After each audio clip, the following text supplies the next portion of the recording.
So hello students, जय श्री श्याम। तो last video तक हमने कवर किया था HUF Hindu undivided family business, और उसमें हमने कवर किए थे advantages of Hindu undivided family business. तो अब इस वीडियो में हम कवर करेंगे डिसएडवांटेजेस ऑफ HUF। तो स्टार्ट करते हैं video. First point, limited membership. The membership of the business is limited to the members of the family only. No one outside the members can join joint Hindu family business. तो इसमें इसका disadvantage क्या है? पहला कि limited membership होती है, जो हमने कल डिस्कस कर लिया था लास्ट वीडियो में कि लिमिटेड मेंबरशिप कैसे कि कोई बाहर का आदमी इसे ज्वाइन नहीं कर सकता। अगर इसको मेंबरशिप लेनी है तो बाय बर्थ ही इसमें मेंबरशिप मिलती है। अगर आप उस परिवार में जन्म लेंगे तभी आप उसके में मेंबर बन सकते हैं। कोई आउटसाइडर इस बिजनेस को ज्वाइन नहीं कर सकता। तो फर्स्ट पॉइंट क्लियर हुआ। Limited managerial skill. All the managerial functions which are essential for the successful operation of business are perform by the karta of the family. यहाँ पे कर्ता ऑफ ही फैमिली नहीं है, कर्ता ऑफ द फैमिली है, the family. The karta may not be able to perform all managerial functions because of limitations of time, energy and status. Because of limited scale of operations and financial resources, it may not be feasible to secure the services of experts in different fields like purchasing, production and marketing. तो क्या मतलब है इसका कि जो managerial skill होती है वो लिमिटेड होती है, क्योंकि जो सारे मैनेजरियल फंक्शन होते हैं, जो भी इसेंशियल फंक्शन होते हैं, तो उनको कौन परफॉर्म करता है? करता ही परफॉर्म करता है फैमिली का। और सभी कामों को एक साथ करना उसके लिए इतना आसान नहीं होता।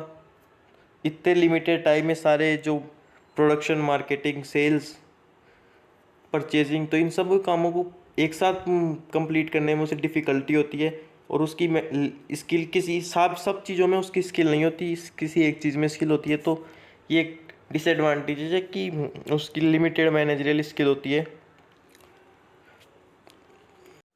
और उनके पास इतना फाइनेंशियली वो स्ट्रॉन्ग भी नहीं होते कि हर फील्ड के लिए अलग एक्सपर्ट लगाएं, जैसे परचेजिंग के अलग, प्रोडक्शन के लिए अलग, मार्केटिंग के लिए अलग। तो इतने वो एक्सपर्ट लगाएं, इतने उनके पास फाइनेंशियली वो स्ट्रॉन्ग नहीं होते हैं। थर्ड पॉइंट है लिमिटेड सोर्सेज ऑफ कैपिटल। तो थर्ड पॉइंट क्या है? Limited sources of capital. The capital is limited up to the resources of one family. तो क्या कैपिटल लिमिटेड होती है? बस उस फैमिली, जो फैमिली बिजनेस है उसके अंदर जो फैमिली है बस वहीं तक सीमित है कैपिटल, उसके बाहर से कैपिटल नहीं आ सकती। This is not sufficient to meet the business requirement for expansion. अगर मान लीजिए बिजनेस को बड़ा करना है, बड़ा बनाना है, छोटे साइज बिजनेस को एक्सपेंशन करना है उसका, तो वो उस कैपिटल में वो बड़ा नहीं हो सकता। वो सफिशिएंट नहीं होती वो कैपिटल उस बिज़नेस की रिक्वायरमेंट को पूरा करने के लिए, बड़ा करने के लिए जो रिक्वायरमेंट होती है बिज़नेस को एक्सपेंड करने के लिए, वो पूरा नहीं कर सकती। Thus the size of the business remain small, the karta can not take the advantages of economies of large size due to limited finance. इसलिए बिजनेस की साइज स्मॉल रह जाती है और कर्ता जो होता है वो जो लिमिटेड फाइनेंस होता है, उनके पास लिमिटेड जो पैसा होता है उसकी वजह से बिज़नेस को बड़ा नहीं कर सकता और जो बड़ा बिज़नेस है उसका एडवांटेज नहीं ले सकता, क्योंकि जितना पैसा होगा बिज़नेस के पास उतना ही तो बिज़नेस बड़ा होगा। कम पैसे में बिज़नेस ज़्यादा बड़ा नहीं हो सकता। लिमिटेड कैपिटल है, लिमिटेड फाइनेंस है, तो उतना ही बिज़नेस रहेगा। फोर्थ जो डिसएडवांटेज है वो अनलिमिटेड लायबिलिटी है। The liability of karta is unlimited. The karta is not only liable to the extent of share in the business, but his separate property is equally attachable and amount of debt can be recovered from his separate property. This factor puts a ceiling on the growth and expansion of business. तो इसका क्या मतलब हुआ कि जो family में जितने member होते हैं सबकी लाइबिलिटी जो होती है लिमिटेड होती है, लेकिन एक कर्ता है उसकी लाइबिलिटी अनलिमिटेड होती है। तो कर्ता सिर्फ जितना उसका शेयर है उतने के लिए लाइबल नहीं होगा, बल्कि उसकी जो खुद की पर्सनल प्रॉपर्टी है वो उसके लिए भी लायबल होगा। तो अगर कभी बिजनेस में लॉस हुआ तो सभी पार्टनर को तो जितना उनका शेयर है उतनी लायबिलिटी होगी, उतना ही चुकाना पड़ेगा, लेकिन कर्ता की पर्सनल एसेट भी रिस्क पे आ सकती है।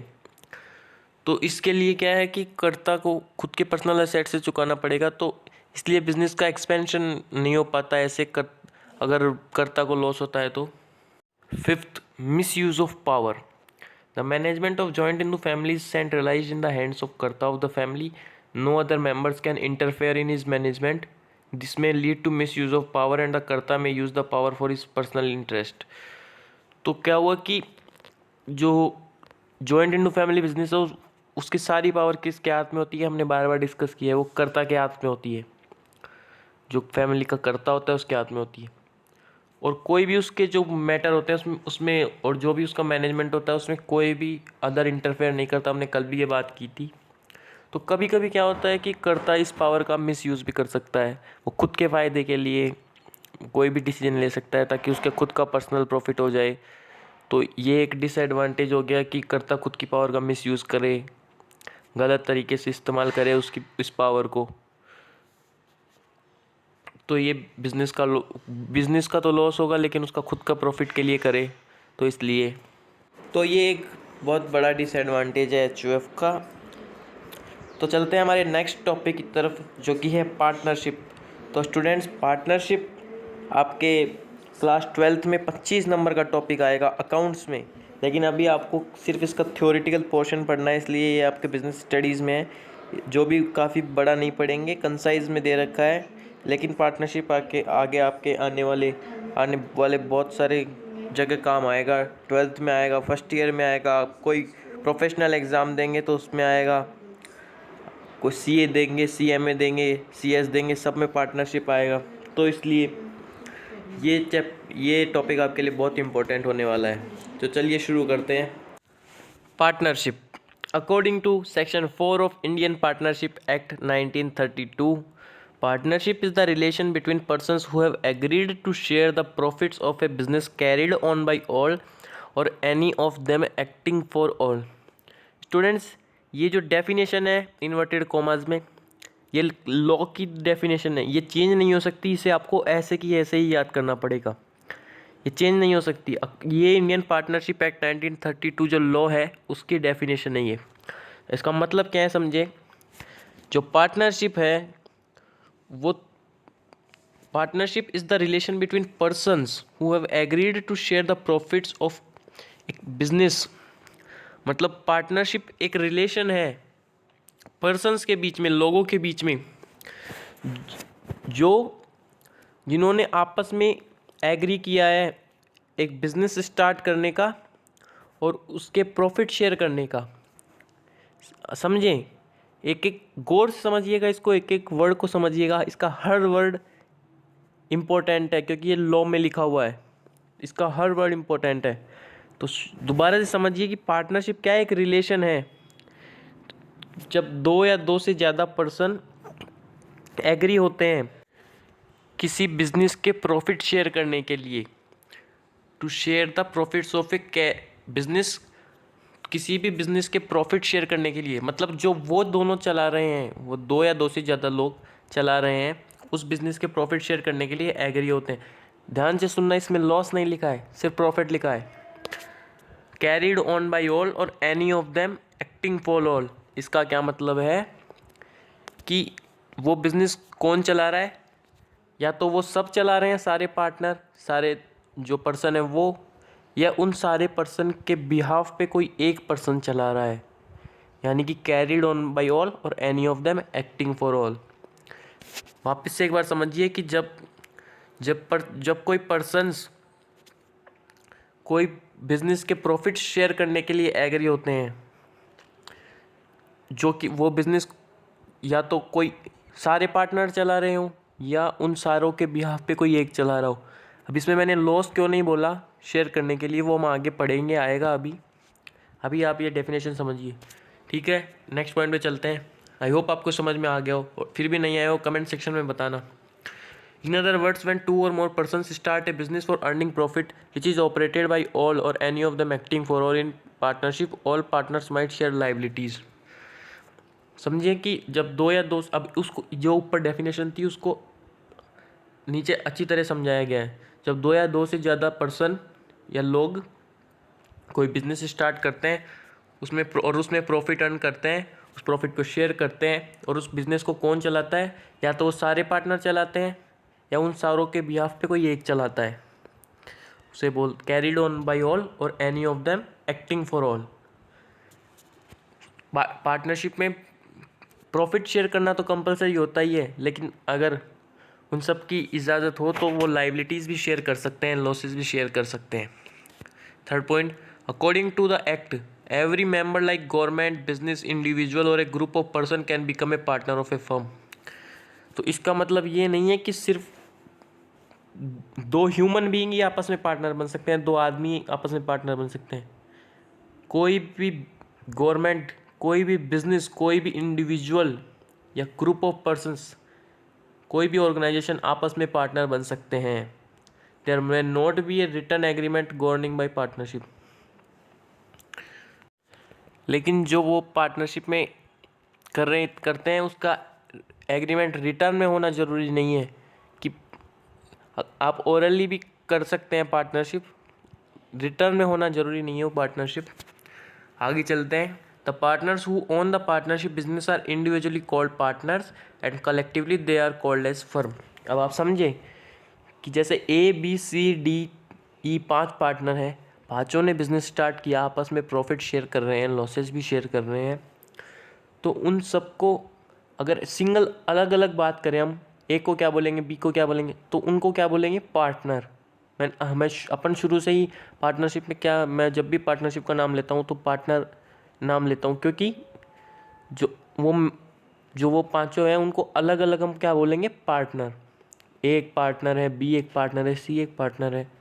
लेकिन जब हम उन पांचों को एक साथ बोलेंगे तब हम उसे क्या बोलते हैं? Firm, partnership firm. समझे?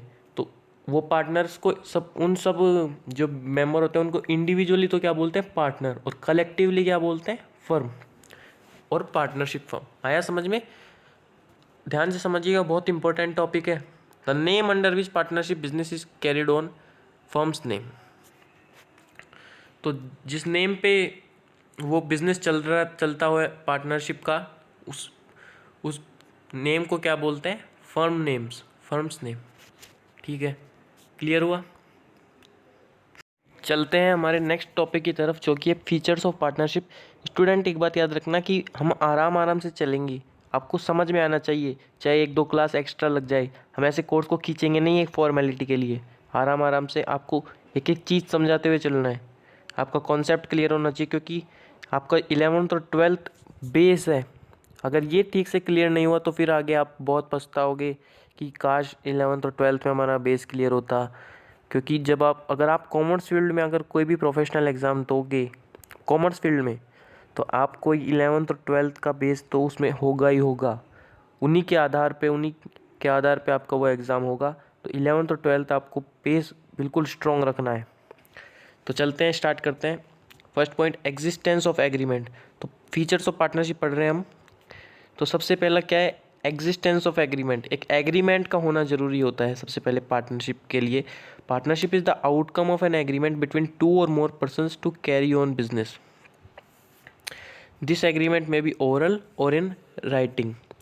तो पार्टनरशिप क्या होता है? जब 2 या 2 से ज़्यादा लोग कोई भी बिजनेस स्टार्ट करने के लिए आपस में बात करते हैं और आपस में मतलब डिस्कस करते हैं। एक पार्टनर, मान लीजिए, जब तक वो पार्टनर बना नहीं, मतलब एक पर्सन दूसरे पर्सन को बोलता है कि हम आप पार्टनरशिप स्टार्ट कर रहे हैं, फिर दूसरा अगर उसको एग्री करता है, दूसरा उसको हाँ करता है, तो उसे क्या बोलेंगे हम? एक एग्रीमेंट। अब ये क्या हुआ? ये एक ओरल एग्रीमेंट हुआ है, मतलब वो बोल के आपस में उन्होंने एग्री किया है कि हाँ हम पार्टनरशिप स्टार्ट करेंगे। तो इसमें आगे लिखा है कि दिस एग्रीमेंट में भी ओरल और इन राइटिंग। ये ओरल भी हो सकता है और राइटिंग में भी हो सकता है, रिटर्न में भी हो सकता है।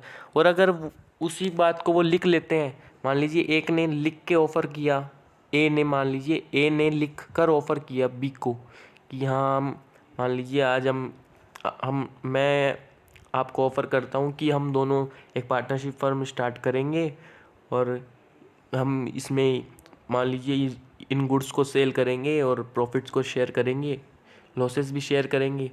फिर वो बी को देता है, अब बी उसको अगर एक्सेप्ट कर लेता है तो हो गई पार्टनरशिप। अब ये क्या हुआ, रिटर्न एग्रीमेंट हुआ, इसमें उसने लिख के बोला है। समझ में आया? तो पार्टनरशिप क्या है, दो या दो से ज़्यादा पर्सन जब किसी बिजनेस को स्टार्ट करने के लिए कोई एग्रीमेंट करते हैं तो पार्टनरशिप उसका आउटकम होता है। समझ में आया? आगे चलते हैं। दिस एग्रीमेंट में भी ओरल और इन राइटिंग, ये रिटर्न भी हो सकता है, ओरल भी हो सकता है, मौखिक भी हो सकता है और लिखित भी हो सकता है। समझे? The partnership act 1932 clearly state that the relation of partnership arises from contract not from status. अब ये लाइन आपको समझाऊंगा, अच्छी तरह समझना ये लाइन। जो पार्टनरशिप का जो रिलेशन है वो कैसे अराइज होता है, कॉन्ट्रैक्ट से अराइज होता है। Contract is an agreement which is enforceable by law. लिखा हुआ नहीं है, मैं बोल रहा हूँ contract is an agreement which is enforceable by law. मतलब कॉन्ट्रैक्ट एग्रीमेंट होता है जो जिसको हम लॉ से एनफोर्स करा सकते हैं, लॉ में की नज़र में वो सही हो, कानून की नज़र में वो सही हो, उसी एग्रीमेंट को कॉन्ट्रैक्ट बोलते हैं। एग्रीमेंट तो बहुत तरीके के होते हैं, हम आगे डिस्कस करेंगे, 12th क्लास में आएगा ये आपके, अभी 11th में टॉपिक नहीं है, तब हम डिटेल में डिस्कस करेंगे। अभी तो मैं आपको समझा देता हूँ। तो पार्टनरशिप किससे अराइज होती है, कॉन्ट्रैक्ट से अराइज होती है, स्टेटस से नहीं। स्टेटस से क्या अराइज होता है, स्टेटस से अराइज होता है joint Hindu undivided family business. वो स्टेटस से अराइज होता है क्योंकि उसमें कोई एग्रीमेंट नहीं करना पड़ता मेंबरशिप लेने के लिए। उसमें मेंबरशिप कैसे मिलती है, बर्थ से मिलती है। तो पार्टनरशिप एक रिलेशन है जो कॉन्ट्रैक्ट से अराइज होता है, स्टेटस से नहीं, क्योंकि स्टेटस से क्या अराइज होता है, joint Hindu undivided family business. आया समझ में? सेकंड पॉइंट चलते हैं, existence of business. Partnership is form to carry on business as stated earlier. The partnership act 1932 state that a business include every trade occupation and profession. There can be no partnership where there is no intention to carry on business. अब आप इसको समझिए, partnership तभी होगी कि जब दो या दो से ज़्यादा लोग आपस में बिजनेस करेंगे, प्रॉफिट अर्न करेंगे, बिजनेस करेंगे, तभी वो पार्टनरशिप होगी। अगर जब कोई भी पार्टनरशिप नहीं होगी, अगर उनका मकसद है, उनका इंटेंशन बिजनेस करने का नहीं है तो उसे हम पार्टनरशिप नहीं बोलेंगे। अब बिजनेस करने का कैसे हो, तो मान लीजिए एग्जांपल देते हैं, एक मान लीजिए धोनी और कोहली है। धोनी और कोहली को तो जानते होंगे ना तो धोनी और कोहली है, वो दोनों ने डिसाइड किया कि हम रोहित और धवन के साथ मैच करना जाएंगे और जो जीतेगा उसको 1000 रुपये मिलेंगे। सपोज़ कीजिए यार, 1000 रुपये तो धोनी के लिए कोई मायने नहीं रखते वैसे, लेकिन एग्जांपल ले रहे हैं कि धोनी और कोहली ने डिसाइड किया कि वो रोहित और धवन के साथ एक मैच खेलेंगे और जो जीतेगा उसे 1000 रुपये मिलेंगे। अब दोनों टीमों ने आपस में मैच खेला, MS धोनी और विराट कोहली की जो जोड़ी थी उन्होंने मैच जीत गए, उनको 1000 रुपये मिल गए, तो वो दोनों ने आधे आधे बांट लिए, 500-500 या मान लीजिए कैसे भी बांटे हो। तो इसमें प्रॉफिट शेयर हो रहा है प्रॉफिट शेयर। लेकिन ये पार्टनरशिप नहीं हुई ये पार्टनरशिप, क्योंकि इसमें ये बिज़नेस नहीं है, इसमें बिज़नेस का कोई इंटेंशन नहीं है, ये बिज़नेस नहीं है। तो पार्टनरशिप में बिज़नेस होना ज़रूरी है, प्रॉफिट शेयर करना भी ज़रूरी है, लेकिन उसके साथ ये सभी चीज़ें ज़रूरी है। प्रॉफिट भी शेयर होना चाहिए, बिज़नेस भी होना चाहिए। ऐसे नहीं है अलग अलग हो रहा हो, सिर्फ प्रॉफिट शेयर हो रहा हो, बिज़नेस नहीं हो रहा हो। तो प्रॉफिट तो आप कहीं में भी शेयर कर सकते हैं, तो इसलिए प्रॉफिट शेयर करना भी ज़रूरी है, उसके साथ बिज़नेस भी ज़रूरी है। अगर आपका बिज़नेस करने का कोई इंटेंशन नहीं है, कोई इरादा नहीं है, तो उसे पार्टनरशिप नहीं बोलेंगे। तो आया समझ में? अब चलते हैं 4th point, agency relationship. The partnership business may be carried on by all or any of them acting for all. तो ये हमने पहले भी डिस्कस किया कि पार्टनरशिप क्या है, कि या तो जितने पार्टनर हैं सारे के सारे पार्टनरशिप में हिस्सा ले और सारे पार्टनरशिप को कैरी करे, या उन सब के बिहाफ पे कोई एक करे पार्टनरशिप। मान लीजिए 5 पार्टनर है, एग्जांपल ले रहा हूँ, क्लास थोड़ी बड़ी हो सकती है, लेकिन अभी बीच में छोड़ नहीं सकते। ऐसे थोड़ी है कि 3 पॉइंट आज करा दिए, 4 कल करा दिए, तो फिर समझ में नहीं आएगा सारे पॉइंट। ये टॉपिक पूरा आज ही करेंगे, तो इसलिए तो एग्जांपल लेते हैं। मान लीजिए 5 पार्टनर हैं, ABCDE। अब पाँचों बिजनेस कर रहे हैं पार्टनरशिप में, पाँचों एक शॉप चलाते हैं, मान लीजिए फर्नीचर की शॉप चलाते हैं, उसमें वो फर्नीचर सेल करते हैं पाँचों। तो अब पाँचों बिजनेस कर रहे हैं, फर्नीचर बेच रहे हैं, प्रॉफिट अर्न कर रहे हैं, लॉस हो रहा है, सब आपस में शेयर कर रहे हैं, तो बिज़नेस भी हो रहा है। तो ये क्या हुआ, कैरिड ऑन बाय ऑल, सारे के सारे बिजनेस कर रहे हैं, सारे के सारे पार्टनरशिप चला रहे हैं। अब दूसरा एग्जांपल लीजिए, ABCDE है, वो शॉप कर रहे हैं, शॉप चला रहे हैं। अब BCDE ने बोला कि ए भाई अब ऐसे कर, तू ये बिज़नेस संभाल, हम पार्टनरशिप नहीं छोड़ रहे हैं। अब जब भी तुझे पैसे की ज़रूरत पड़े तो हमसे ले लेना, और अगर लॉस हो तो हम शेयर कर लेंगे, और प्रॉफिट हुआ तब भी हम शेयर कर लेंगे, लेकिन हम सबके बिहाफ पे तू अकेला ही ये दुकान चला, हमें तो प्रॉफिट दे देना, और पैसे की ज़रूरत हो तो पैसे ले लेना। तो अब क्या है, any one of them acting for all, उन सब के बिहाफ पे ए ही वो दुकान संभाल रहा है। तो carried on by all or any of them acting for all, आ गया समझ में। This is cardinal principle of partnership law. ये पार्टनरशिप लॉ का कार्डिनल प्रिंसिपल है। कोई पूछे पार्टनरशिप लॉ का कार्डिनल प्रिंसिपल क्या है, तो वो यही है, carried on by all or any of them acting for all, agency relationship. Each partner carrying on business is principal as well as agent of other partners. जो partnership firm में जो partners business करते हैं वो एक दूसरे के agent भी होते हैं और प्रिंसिपल भी होते हैं। तो मतलब अगर एक ने डिसीजन ले लिया, कोई डिसीजन लिया तो सबके सब उसे मानेंगे, तो ये सबके लिए लागू होता है। तो वो सबके एजेंट भी है, सबके प्रिंसिपल भी है। He is agent so in so far as he can bind all the partners by his act. तो अगर कोई एक पार्टनर है वो एजेंट है, तो वो खुद के कोई भी एक्ट से सारे पार्टनर्स को बाइंड कर सकता है, सारे पार्टनर को उसकी बात, उसके डिसीजन का सम्मान करना पड़ेगा। वहीं उसको भी सारे पार्टनर जो डिसीजन लेंगे उसका सम्मान करना पड़ेगा। तो पार्टनर्स क्या है, एक दूसरे के एजेंट भी है, प्रिंसिपल भी है। Fifth point, nature of liability. The nature of liability of partners is the same in case of sole proprietorship. जो सोल प्रोप्राइटरशिप में जो लायबिलिटी होती थी वही पार्टनरशिप में भी अनलिमिटेड होती है। अगर कोई लॉस हुआ तो पार्टनर्स के पर्सनल असेट भी रिस्क पे आ सकते हैं। The liability of partner is both individual and collective. Individual भी होती है, कलेक्टिव भी होती है। मतलब खुद की पर्सनल भी लायबिलिटी होती है अकेले पार्टनर की, और सारे पार्टनर्स की मिला के भी लायबिलिटी होती है। The creditors have right to recover the firm's debt from private property of one और ऑल पार्टनर। मतलब अगर बाहर के किसी आदमी से हम फर्म के किसी एक पार्टनर ने कोई पैसे उधार दिए हैं, बाहर के किसी आदमी ने इस फर्म के किसी पार्टनर को, तो वो बाहर के आदमी को अधिकार है कि वो फर्म में किसी एक, वो जो पार्टनर ने लिया उसके अलावा किसी और से भी मांग सकता है, उस किसी और के पर्सनल असेट से भी वो अपने लॉस को रिकवर कर सकता है। तो ऐसा ज़रूरी नहीं है कि जिसने उस पार्टनरशिप में जिसने लोन लिया है बाहर से वो ही चुकाए। उस पार्टनरशिप में जितने पार्टनर हैं वो सभी लाइबल होंगे, और उनकी खुद की पर्सनल असेट भी अगर रिस्क पे आ सकती है अगर बिजनेस के असेट से वो कंपनसेट नहीं हुए तो। मतलब अगर फर्म के असेट्स इनसफिशिएंट हो तो पार्टनर के पर्सनल असेट भी रिस्क पे आ सकते हैं। जैसे सोल प्रोप्राइटरशिप में अकेले ओनर के पर्सनल असेट रिस्क पे आ जाते थे, घर के असेट भी रिस्क पे आ जाते थे, वैसे पार्टनरशिप में भी अनलिमिटेड लायबिलिटी होती है। Last point, registration of firm. तो registration of firm is not compulsory under the act.